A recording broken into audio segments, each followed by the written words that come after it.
Sir ಇವತ್ತು ಕಾರ್ಯಕ್ರಮ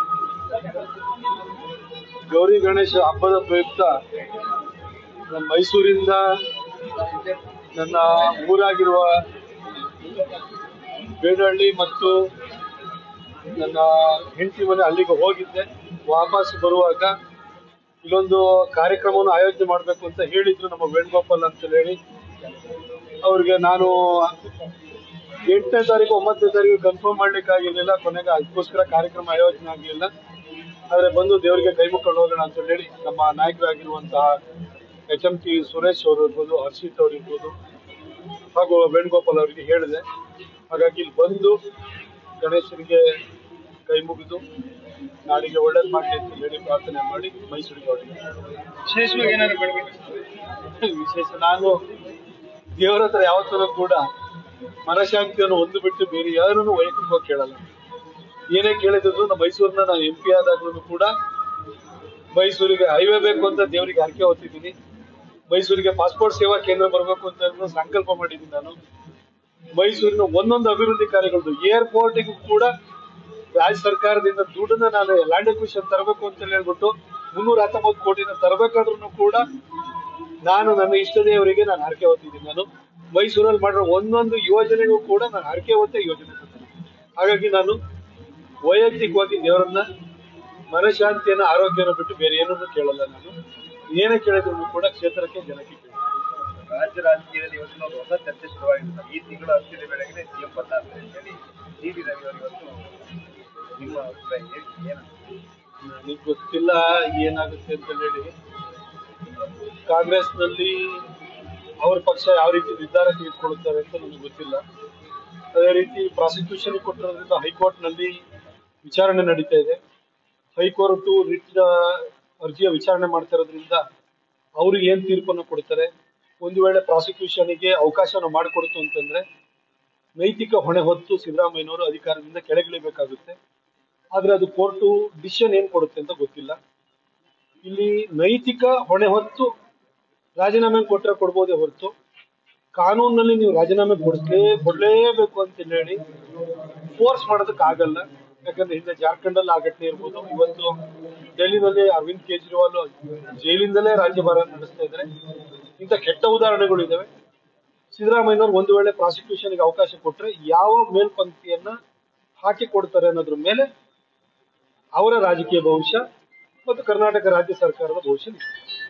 sir, ಈಗ ಮೊನ್ನೆ ನೀವು ನಿಮ್ಮ ಸ್ವಪಕ್ಷೀಯರ ವಿರುದ್ಧನೇ ಒಂದಿಷ್ಟು ಅಸಮಾಧಾನ ಹೊರಹಾಕಿದ್ರೆ, ಈಗ ನಿಮ್ಮ ಪಾಲಿಟಿಕ್ಸ್ ಹೇಗೆ ಸರ್? ಈಗ ನಾನು ಸ್ವಪಕ್ಷೀಯರ ಮೇಲೆ ನಾನು ಯಾವತ್ತೂ ಕೂಡ ನಾನು ಅಸಮಾಧಾನ ಹೊರಗಾಕಿಲ್ಲ. ನಾನು ಪತ್ರಕರ್ತ ಇದ್ದಾಗಲೂ ಕೂಡ ಇದ್ದದನ್ನು ಇದ್ದಾಗ ಹೇಳ್ತಾ ಇದ್ದೆ. ರಾಜಕಾರಣಿ ಆದ ಕೂಡಲೇ ರಾಜಕೀಯ ಅಧಿಕಾರಕ್ಕೋಸ್ಕರವಾಗಿ ಸತ್ಯನ ಮಾತಾಡೋದ್ರಲ್ಲಿ ನಾನು ಇರಲ್ಲ. ನಾನು ಸತ್ಯ ಮಾತಾಡೋನೆ. ನಾನು ಯಾರನ್ನು ಓಲೈಸೋ ಕೆಲಸ ರಾಜಕಾರಣ ಮಾಡಿಲ್ಲ, ಅಥವಾ ಯಾರಿಗಾರ ಬೇಸರ ಆಗುತ್ತೆ ಅಂತ ಹೇಳ್ಬಿಟ್ಟು ಹೇಳ್ಬೇಕಾದ್ದನ್ನು ಹೇಳಿದ್ದು ನಿಲ್ಸೂ ಇಲ್ಲ. ಹೇಳ್ಬೇಕಾದ್ದನ್ನ ಹೇಳಿದ್ದೀನಿ. ಈ ಹಿಂದೆನೂ ಕೂಡ ಜಗನ್ನಾಥ್ ಭವನದಲ್ಲೇ ನಿಂತ್ಕೊಂಡು ಹರ್ಷ ಮರಳು ಕೇಸ್ ಆದಾಗ ಕಠಿಣ ಕ್ರಮ ಕೈಗೊಳ್ತೀವಿ ಅಂದ್ರೆ ಏನು ಕಠಿಣ ಕ್ರಮ, ಅದಕ್ಕೇನೋ ಹೊಸ ಅರ್ಥ ಬಂದಿದ್ಯಾ ಅಂತ ನಾನು ಅವತ್ತು ಕೂಡ ಪಕ್ಷದ ಕಚೇರಿಯಲ್ಲೇ ವಿಡಿಯೋಕ್ಕೆ ಬೈಟ್ ಕೊಟ್ಟಿದ್ದೆ. ನಾನು ಸತ್ಯ ಹೇಳೋ ವಿಚಾರನ ಮುಂದೆನೂ ಮಾಡ್ತೀನಿ. ನಾನು ಇಲ್ಲಿ ರಾಜಕೀಯದ ಗದ್ದುಗೆಯನ್ನ ಏರೋದಕ್ಕೋಸ್ಕರ ಬಂದಿರೋನಲ್ಲ, ನಾನು ಜನ ಕೆಲಸ ಮಾಡಕ್ ಬಂದಿರೋನು.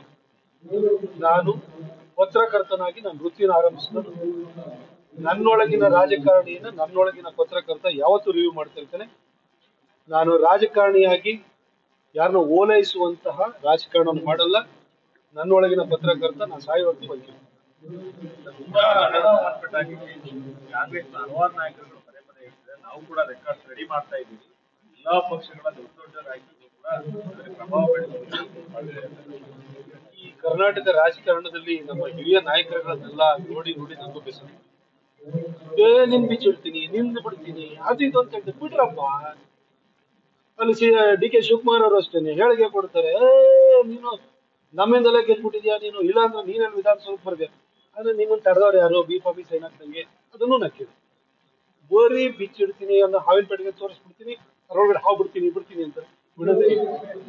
ಎಲ್ಲ ರಾಜಕಾರಣಿಗಳಲ್ಲೂ ಕೂಡ ಅದಕ್ಕೋಸ್ಕರನೇ ಈ ಹಿರಿಯ ರಾಜಕಾರಣಿಗಳ ನಡುವೆ ಒಂದು ಅಂಡರ್ಸ್ಟ್ಯಾಂಡಿಂಗ್ ಪಾಲಿಟಿಕ್ಸ್ ಇದೆ. ಎಲ್ಲರೂ ಬರೀ ಮಕ್ಕಳನ್ನ ಬೆಳೆಸಕ್ಕೆ ಅಂತ ಈ ರಾಜಕಾರಣದಲ್ಲಿ ಇರುವಂತವ್ರು. ಹಾಗಾಗಿ ಅವರು ಮೇಲ್ನೋಟಕ್ಕೆ ನಾವು ಹೊಡೆದಂಗ್ ಮಾಡ್ತೀನಿ, ನೀವ್ ಹತ್ತಂಗ್ ಮಾಡು ಅಂತ ಹೇಳ್ತಾರೆ ಹೊರತು ಇವ್ರು ಯಾರ ಮೇಲೆ ಯಾವ ಎನ್ಕ್ವೈರಿನೂ ಮಾಡೋದು. ಬರ್ದಿಟ್ಕೊಬಿಡಿ.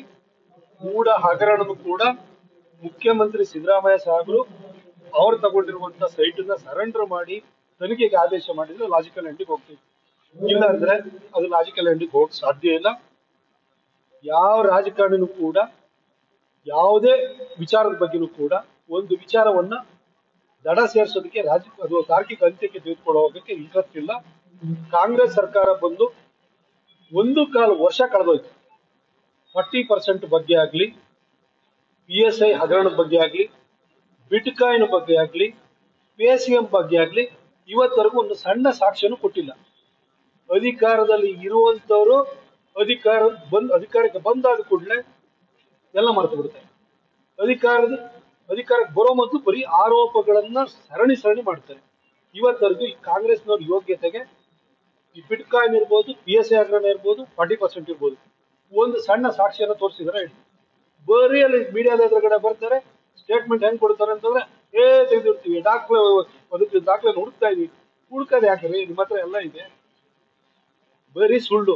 ಈ ರಾಜಕಾರಣ ಸೀನಿಯರ್ ಪಾಲಿಟಿಷಿಯನ್ಸ್ ಯಾರಿದ್ದಾರೆ ಇವರೆಲ್ಲರೂ ಕೂಡ ಅಡ್ಜಸ್ಟ್ಮೆಂಟ್ ರಾಜಕಾರಣಿಗಳು. ಇವ್ರು ಯಾರು ಏನು ಮಾಡಲ್ಲ. ನಾನು ಅವತ್ತು ಹೇಳಿದೆ, ಟಾಪ್ ಪಾಲಿಟಿಷಿಯನ್ಸ್ ಅಷ್ಟು ಜನ ಕೂಡ ಅವ್ರ ಮಕ್ಕಳು ಅವ್ರ ಕುಟುಂಬನ ಬೆಳೆಸುವಂತ ರಾಜಕಾರಣ ಮಾಡ್ತಾರೆ. ಬಿಜೆಪಿ ಎಲ್ಲ ಪಾರ್ಟಿ ಎಲ್ಲ ನೀವು ಒಬ್ಬ ಪತ್ರಕರ್ತನಾಗಿ ನಾನು ನಿಮಗೂ ಆನ್ಸರ್ ಮಾಡ್ತಾ ಇದ್ದೀನಿ. ನೀವು ಮಾತಾಡಿಸಿ, ನಾನು ಎಲ್ಲದನ್ನು ಕೂಡ ಬಿಡಿಸಿ ಹೇಳಿದ್ದೀನಿ. ಇವರು ರಾಜ್ಯ ಉದ್ಧಾರ ಮಾಡೋ ಯಾವ ಕೆಲಸ ಮಾಡ್ತಿದ್ರು, ಮಕ್ಕಳನ್ನು ಉದ್ಧಾರ ಮಾಡೋದು ಬಿಟ್ಟು ಎಲ್ಲಾ ಪಕ್ಷದವರು ತೋಳಿ ಅಂತ ಹೇಳಿದ್ದೀನಿ. ಇದಕ್ಕಿಂತ ಸ್ಪಷ್ಟವಾಗಿ ನಾನು ಇನ್ನೇನು ಹೇಳ್ಬೋದು. ಅದು ಬಿಡಿ, ಶಿಸ್ತು ಅದು ಇದ್ರಲ್ಲಿ ಬಿಡಿ. ಒಂದು ಪಕ್ಷದಲ್ಲಿ ಕೋಟ್ಯಾಂತರ ಜನ ಕಾರ್ಯಕರ್ತರು ಇರ್ತಾರೆ, ಪದಾಧಿಕಾರಿಗಳಿರ್ತಾರೆ, ಲೀಡರ್ಸ್ಗಳಿರ್ತಾರೆ. ಅಶಿಸ್ತು ಅನ್ನೋದು ಇರುತ್ತೆ, ಹೋಗುತ್ತೆ, ಬಿಟ್ಬಿಡಿ. ಆದ್ರೆ ನಾನು ಹೇಳ್ತಿರೋಂಥ ಪ್ರಶ್ನೆ ಈ ಅಡ್ಜಸ್ಟ್ಮೆಂಟ್ ರಾಜಕಾರಣ ಮತ್ತು ಮಕ್ಕಳನ್ನು ಬೆಳೆಸುವಂತ ರಾಜಕಾರಣ, ಅದ್ರ ಬಗ್ಗೆ ನಾನು ಸ್ಪಷ್ಟವಾಗಿ ಲೀಡರ್ಸ್ ನೇಮ್ ಮಾಡಿ ಹೇಳಿದ್ದೀನಿ. ಇದ್ರ ಬಗ್ಗೆ ಪತ್ರಕರ್ತರ ಸಹಕಾರವನ್ನು ಕೇಳ್ತೀನಿ. ಯಾಕಂದ್ರೆ ಈ ನೆಪೋಟಿಸಮ್ ಅನ್ನೋದು, ಸ್ವಜನ ಪಕ್ಷಪಾತ ಅನ್ನೋದು, ಕುಟುಂಬ ರಾಜಕಾರಣ ಅನ್ನೋದು ಹೋಗ್ಬೇಕು. ಮೋದಿ ಅವರು ಕೂಡ 1 ಲಕ್ಷ ಜನ ಯುವಕರನ್ನ ಯಾವುದೇ ಬ್ಯಾಕ್ ಗ್ರೌಂಡ್ ಇದ್ದವ್ರನ್ನ ರಾಜಕಾರಣಕ್ಕೆ ತನ್ನಿ ಅಂತ ಹೇಳಿದ್ದಾರೆ. ಅವರಿಗೆ ಭವಿಷ್ಯ ಹಾಕ್ಬೇಕಲ್ವಾ. ಇವತ್ತಿನ ನಮ್ಮ ಹಾಸನದಲ್ಲೇ ನೋಡಿ, ಈ ಜಿಲ್ಲೆನಲ್ಲಿ BB ಶಿವಪ್ಪನವರಂತವರು ಪಾರ್ಟಿನ ಕಟ್ಟಿ ಬೆಳೆಸಿದ್ರು. ಅಂತಹ ಮಹಾನ್ ನಾಯಕರುಗಳಿದ್ದಾರೆ. ಅವರ ಆದರ್ಶವನ್ನು ಇಟ್ಕೊಂಡು ಮುಂದುವರಿಬೇಕೆ ಹೊರತು ಬೇರೆ ಇದೆಲ್ಲ ಜಾತಿ ರಾಜಕಾರಣ ಮಾಡುವಂಥದ್ದು, ದುಡ್ಡಿನ ಮೇಲಾಟವನ್ನು ಮಾಡುವಂಥದ್ದು ಇಂಥದ್ದು ಇರಬಾರದು ಅಂತ ಹೇಳಿ ನಾನು ಒಂದು ಆದರ್ಶದ ಮಾತುಗಳನ್ನ ಆಡಿದ್ದೀನಿ. ಅದಕ್ಕಿಂತ ಜಾಸ್ತಿ ಹೇಳಕ್ಕೆ ನಾನು ಸರ್. ಇದರ ನಡುವೆ ನಿಮ್ಮ ರಾಜಕೀಯ ಹೆಂಗೆ ಸರ್ ಬಿಜೆಪಿ? ನಾನೇನು ಇಲ್ಲಿ ದುಡ್ಡು ಮಾಡಕ್ಕೆ ಬಂದಿರೋನಲ್ಲ, ರಿಯಲ್ ಎಸ್ಟೇಟ್ ಮಾಡಕ್ ಬಂದಿರೋಲ್ಲ, ಕೂಡ ಸೈಟ್ ಹೊಡೆಯಕ್ಕೂ ಬಂದಿಲ್ಲ, ಕೂಡದಲ್ಲೂ ಸೈಟ್ ಹೊಡೆಯಕ್ ಬಂದಿಲ್ಲ. ನಾನು ಬಂದಿರೋದು ನಾನು ಸೈದ್ಧಾಂತಿಕವಾಗಿ ಬಂದಿರೋದು. ನಾನು ITC camp initial training course ಮಾಡಿಕೊಂಡು ನಾನು ಸಂಘದ ಹಿನ್ನೆಲೆಯಿಂದ ಬಂದಿರೋನು. ನಮ್ಮ ತಂದೆನೂ ಸಂಘದ ಹಿನ್ನೆಲೆನು. ನಮ್ಮ ತಂದೆ ಹಾಸನ ಜಿಲ್ಲೆನಲ್ಲಿ ಜನಸಂಘದ ದೀಪದ ಗುರುತಿನಲ್ಲಿ ನಿಂತು ಪಂಚಾಯತಿ ಚೇರ್ಮನ್ ಆದಂತ ಮೊದಲನೇ ವ್ಯಕ್ತಿ. 1968ರಲ್ಲಿ ಬಿರಡಳ್ಳಿ ಪಂಚಾಯತಿ ಅಧ್ಯಕ್ಷರಾಗಿದ್ದರು. ನಾ ಆ ಹಿನ್ನೆಲೆಯಿಂದ ಬಂದಿರೋದು. ನನಗೆ ಬೇರೆ ಏನು ಗೊತ್ತಿಲ್ಲ. ನನಗೆ ಗೊತ್ತಿರೋದು ಸಿದ್ಧಾಂತ ಅಷ್ಟೇನೆ, ರಾಷ್ಟ್ರೀಯತೆ ಅಷ್ಟೇ. ಅದಕ್ಕೋಸ್ಕರ ಯಾವ ಹುದ್ದೆ ಬೇಕಾಗಿಲ್ಲ. ರಾಷ್ಟ್ರೀಯತೆಯನ್ನು ಪ್ರತಿಪಾದಿಸೋದಕ್ಕೆ ನಮ್ಮ ಲಕ್ಷಾಂತರ ಜನ ಕಾರ್ಯಕರ್ತರು ಯಾರಿದ್ದಾರೆ ಅವ್ರಿಗೊಂದು ಇನ್ಸ್ಪೈರ್ ಮಾಡ್ಲಿಕ್ಕೆ, ಅವ್ರನ್ನ ಮೋಟಿವೇಟ್ ಮಾಡ್ಲಿಕ್ಕೆ ಯಾವ ಹುದ್ದೆನೂ ಬೇಕಾಗಿಲ್ಲ. ನನಗೆ ಎಲ್ಲೇ ಹೋದ್ರೂ ಕೂಡ ಜನ ಕರೆದು ಗೌರವ ಕೊಡ್ತಾರೆ. ನಾನು 10 ವರ್ಷ MP ಆಗಿ ಮಾಡೋ ಕೆಲಸಕ್ಕೆ ನನಗೆ ಸಾಕು. ಜೀವನಕ್ಕೆ ಆಗೋಷ್ಟು ಪ್ರೀತಿ ವಿಶ್ವಾಸವನ್ನ ಕರ್ನಾಟಕದ ಜನ, ವಿಶೇಷವಾಗಿ ಮೈಸೂರು ಮತ್ತು ಕೊಡಗಿನ ಜನ ರಾಜ್ಯ ರಾಜಕಾರಣಕ್ಕೆ ಬರುವ ರಾಜ್ಯ ರಾಜಕಾರಣದಲ್ಲೇ ಇದ್ದೀನಿ ಈಗ ಆಲ್ರೆಡಿ. ಡೆಲ್ಲಿಗೆ ಹೋಗ್ಬೇಡ ಅಂತಂದ್ರೆ ಇಲ್ಲೇ ಇರುವಂತ ಅರ್ಥ. ಹಾಗಾಗಿ ಮೈಸೂರು ನನ್ನ ಕರ್ಮಭೂಮಿ. ನಾನು ಅಲ್ಲೇ ಇರ್ತೀನಿ, ಅಲ್ಲೇ ರಾಜಕಾರಣ ಮಾಡ್ತೀನಿ, ಕರ್ನಾಟಕದ ಜನರ ಸೇವೆನೇ ಮಾಡ್ತೀನಿ. ಸರ್, ಮುಡಾ ಕೇಸ್ ಡೈವರ್ಷನ್ ಮಾಡ್ಲಿಕ್ಕೆ ಈಗ ದರ್ಶನ್ ವಿಚಾರದ ಒಂದಿಷ್ಟು ಚಾರ್ಜ್ ಶೀಟ್ಗಳಿರ್ಬೋದು, ಫೋಟೋಗಳನ್ನ ರಿವೀಲ್ ಮಾಡಿದ್ದಾರೆ. ನನ್ಗೆ ಅದ್ರ ಬಗ್ಗೆ ನೋಡಿ, ನಾನು ಆ ಪಕ್ಷ ಈ ಪಕ್ಷ ಅಂತ ಹೇಳ್ತಿಲ್ಲ. ಆರೋಪ ಮಾಡಿದ್ರೆ ಯಾರು ಏನಾರು ಆರೋಪ ಮಾಡ್ಲಿ, all parties senior leaders adjustment politics ಅಲ್ಲಿ ಇದ್ದಾರೆ. ಇಲ್ಲ ಅಂತಂದ್ರೆ ಮೂಡಾದಲ್ಲಿ ಬಿಜೆಪಿ ಅವ್ರದಿದೆ, JDS ಇದೆ, ಇನ್ನೊಂದಿದೆ, ಕಾಂಗ್ರೆಸ್ ಯಾಕೆ ಬಿಡ್ತಿಲ್ಲ? ಅವರೇ ಹೇಳಿದಂತ, ಅವರೇ ಮಾಡಿದಂತ ಆರೋಪಗಳಿಗೆ ಇದುವರೆಗೂ ಒಂದು ಸಾಕ್ಷ್ಯನಾದ್ರೂ ಕಾಂಗ್ರೆಸ್ನವ್ರು ಕೊಟ್ಟಿದ್ದಾರೆ?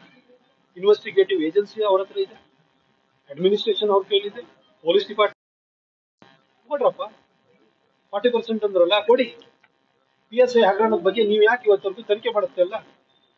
ಪ್ರಿಯಾಂಕಾ ಖರ್ಗೆ ಸ್ಟೇಟ್ಮೆಂಟ್ ಕೊಟ್ಟಿದ್ರಲ್ಲ, ನನ್ನ ಹತ್ರ ಇದೆ, ದಾಖಲೆ ಇದೆ ಅಂತ, ಕೊಡಪ್ಪ ಇವಾಗ. ಈಗ ಯಾಕೆ ಅದನ್ನು ಏನು ಇಟ್ಕೊಂಡು ಏನ್ ಮಾಡ್ತಾ ಇದ್ದೀರಿ? ಎಂಟರ್ ಅಡ್ಮಿನಿಸ್ಟ್ರೇಷನ್ ಕರ್ನಾಟಕ ಸರ್ಕಾರನೇ ನಿಮ್ ಕೈಯಲ್ಲಿದೆಯಲ್ಲ, ಯಾವ್ಯಾವ ಹಗರಣ ಇದೆ ಎಲ್ಲ ತಗೊಂಬನ್ನಿ. ಈ ಸೀನಿಯರ್ ಪಾಲಿಟಿಷಿಯನ್ಸ್ ಏನಿದೆ ನೀವು ಒಬ್ಬೊಬ್ರೊಬ್ರು ಎಕ್ಸ್ಪೋಸ್ ಮಾಡ್ಕೊಳ್ಳಿ. ಕನಿಷ್ಠ ನೆಕ್ಸ್ಟ್ ಜನರೇಷನ್ ಆದ್ರೂ ಒಳ್ಳೆ ಪಾಲಿಟಿಷಿಯನ್ ಬರೋದಕ್ಕೆ ಅವಕಾಶ ಇದೆ.